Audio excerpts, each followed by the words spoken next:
Now meet a big brother for T-Rex with Jurassica.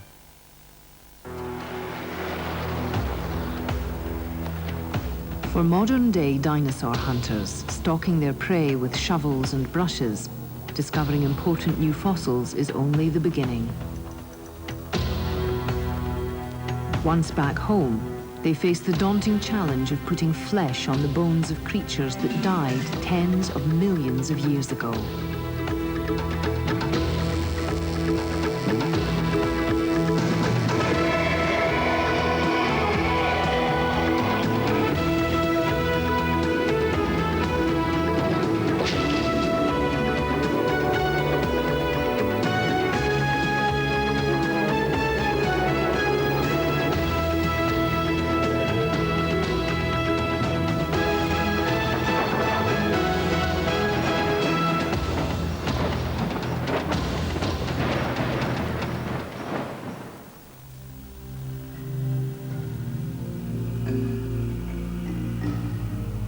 Dinosaur hunters are like detectives on the trail of ancient mysteries, piecing together clues from shards of fossilized bone, solving riddles of evolution, puzzles of prehistoric life.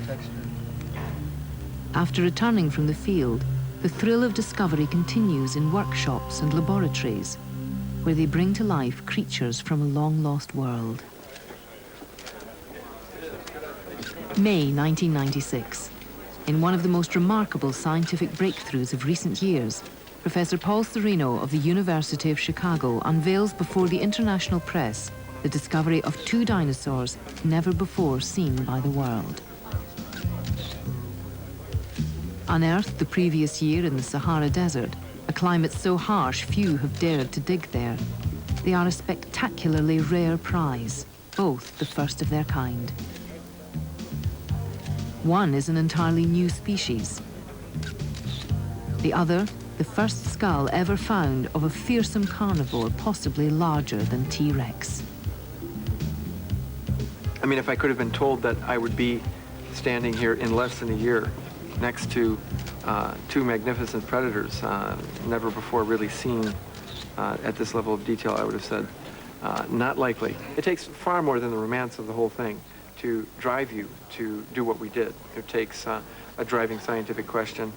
Each and every one has sort of different things that push them to do well in the field, if it's only a feeling of wanting to be the best at something.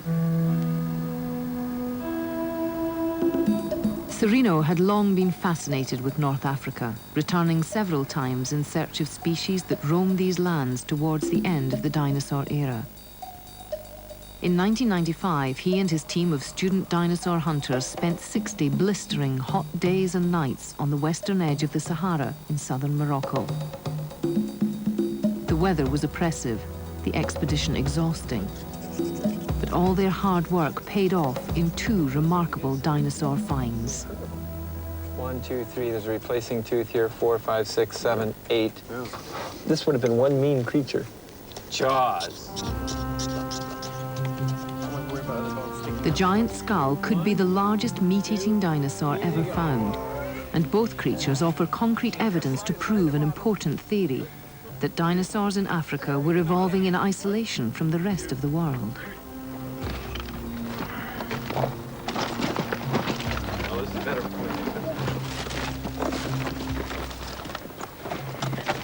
Good height.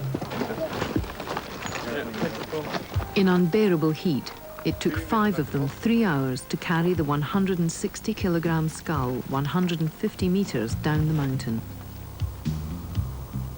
And now, after millions of years buried beneath the wide-open spaces they once roamed, these creatures are about to embark on a remarkable journey to North America. There, they will be painstakingly pieced back together.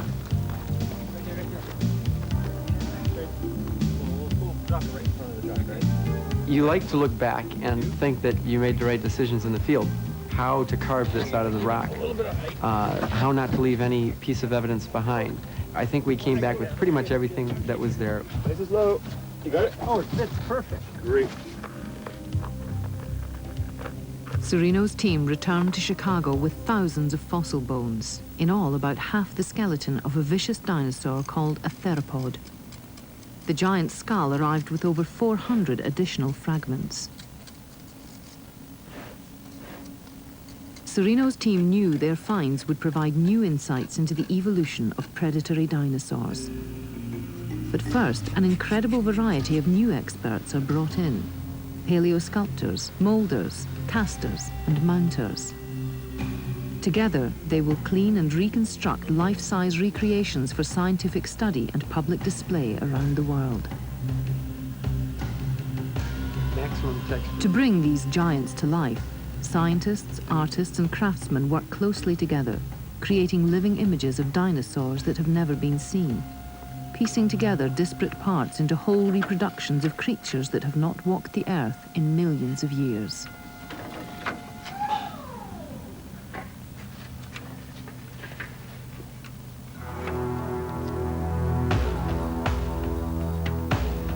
From Chicago, the two creatures travel together to highly specialized workshops in Canada, where all sorts of prehistoric giants have taken on new life.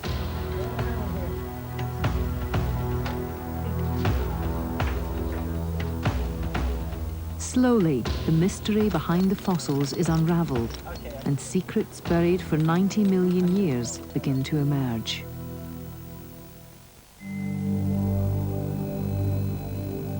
Having been unearthed from their Saharan graves, two long-forgotten, once magnificent creatures must now be reconstructed piece by piece.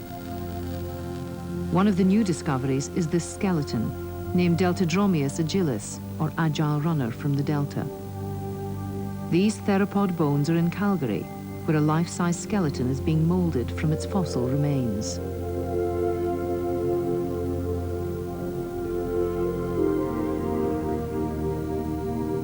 Gilles Denis has been a paleosculptor here for 27 years. His workshop is a prehistoric theme park filled with some of the most magnificent creatures ever to walk the earth. The skeletons destined for display in museums are mostly cast recreations. The real bones are too fragile and too heavy to be mounted in a lifelike reconstruction. The most thrilling part about my job is actually playing with bones. I think it would be for any paleontologist. See, we let the skeleton tell us what to do.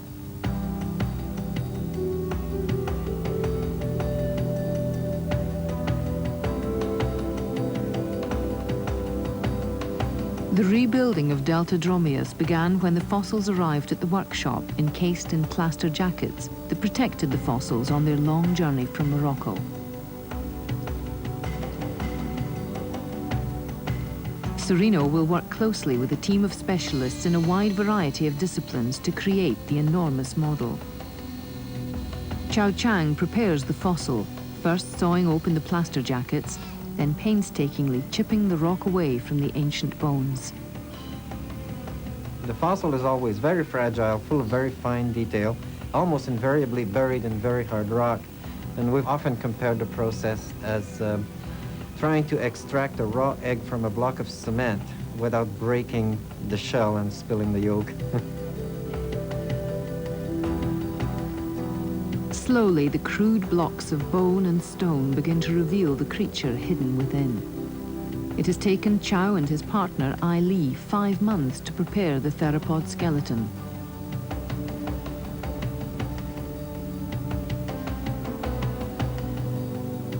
Next, they make a mold of each individual fossil bone. The mold is made from latex rubber. Before it dries, about the consistency of mayonnaise. The liquid rubber is brushed on in layers around the whole of the outside of each bone, creating an exact mold of the fossil. Resin is then poured into the rubber molds and solidifies to form a light but strong cast. This new bone is a detailed reproduction of the original, even picking up injuries and bone damage the dinosaur suffered. It is very rare to find a complete dinosaur. Paul and his team found only 50% of the skeleton and none of the skull. We had enough to wish we had more. We had enough to say we could take this and make a skeleton out of it. We hunted for that skull. We wanted the skull. We didn't have it, but we had enough of the animal, the limbs, and enough of the backbone to judge its size correctly and to get a picture of what was a very agile animal. Dr. Stephen Godfrey brings his skills as a paleontologist and artist to create the missing elements of the theropod skeleton. For me, I think it's just a natural ability. It's not something that I went to school and trained for. It's something that I picked up while sitting in church. As a youngster, I was allowed to bring plasticine. And so I'd sit and sculpt the people in the pews around me and the minister.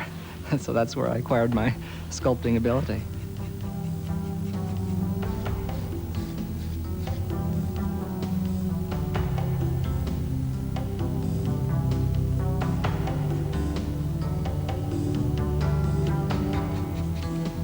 Stephen is breaking new ground, sculpting the missing bones and teeth of a species never seen before. He relies on clues from similar known dinosaurs, along with information faxed from Paul Serino. He is also able to duplicate opposite sides of the skeleton to fill in some of the missing bones. Initially, he sent me a silhouette drawing of what he thought the whole animal would look like. And it included those bones that he had found, superimposed on the silhouette.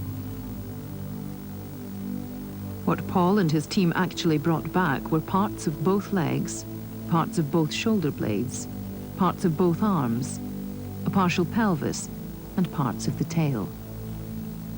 The rest of the skeleton had to be recreated. For the final clues in his detective work, Stephen compares the bones he has to the closest known species of carnivorous dinosaur.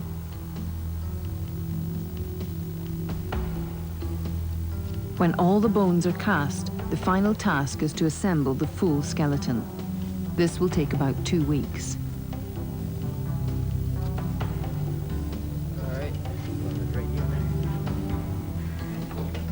Gilles and his team first line up the bones to get a sense of what the skeleton should look like. No, but see if I can look around on this bench. Then he bores holes through the center of each bone replica. Next, a steel frame is created and bent into the shape of the theropod's final pose.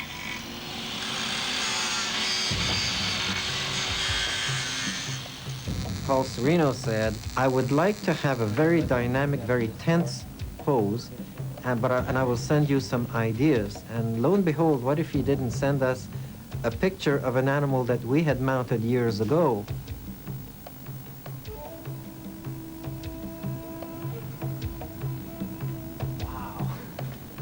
At last, Paul visits the creature and gets his first glimpse of the three-dimensional theropod. Yeah, it's pretty big, huh?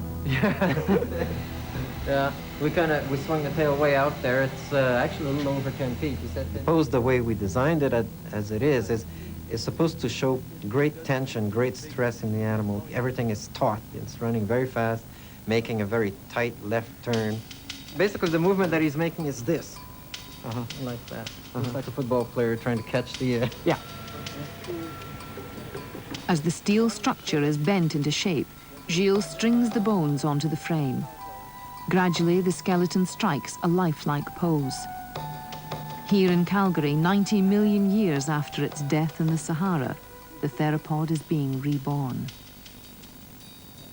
If you feel you've captured the essence of something, you know it. And you look at the skeletal mount and you can stand in one angle and you see the beauty of the spine and the skull and the tail coming up behind, and you move to another angle and you see the leg and the spine and the tail balancing in a totally different way, aesthetically beautiful. That is just, that's just sheer elegance and beauty. Yeah, that is really some pose. It's really fantastic. Up to 10 meters long, Deltadromeus had a slim, compact body, agile and strong, built for outrunning its prey at very high speeds. This theropod would have been a lethal predator, a relentless hunter, and one of nature's most fearsome killing machines.